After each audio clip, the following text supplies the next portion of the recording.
PCOS renamed to PMOS.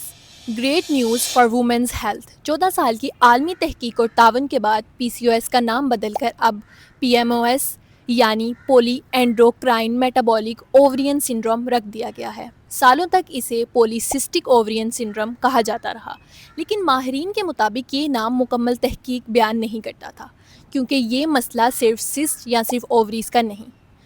PCOS جسے اب PMOS کہا جا رہا ہے، اصل میں ایک پورے جسم کو متاثر کرنے والا ہارمونل اور میٹابولک ڈس آرڈر ہے.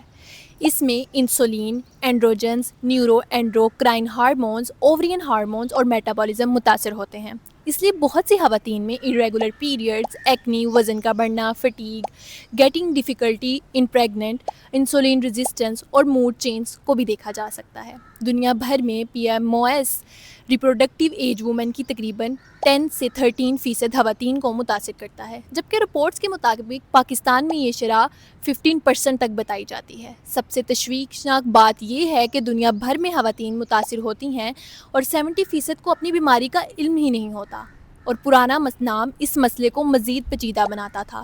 جب لوگ پولیسسٹک اووریز سنتے تھے تو یہ سمجھتے تھے کہ اگر الٹرا ساؤنڈ میں سسٹ نہیں ہے تو PCOS بھی نہیں ہے. حالانکہ بہت سی خواتین کی اسکین رپورٹس نارمل ہوتی ہیں، مگر وہ پھر بھی حقیقی علامات سے گزر رہی ہوتی ہیں. اس غلط فہمی کی وجہ سے تشخیص میں تاخیر اور کنفیوژن پیدا ہوتی تھی، اور اٹ میڈ وومن فیلز انہیئرڈ. اب نیا نام PMOS اس حقیقت کو بہتر انداز میں بیان کرتا ہے کہ یہ ایک پیچیدہ حالت ہے جو hormones, metabolism, fertility, mental health, diabetes risk and heart health کو متاثر کر سکتی ہے. امید ہے کہ نیا نام PMOS اس بیماری کی کمپلیکس نیچر کو بہتر طور پر ظاہر کرے گا، کیونکہ women deserve faster diagnosis, better care and to be taken seriously.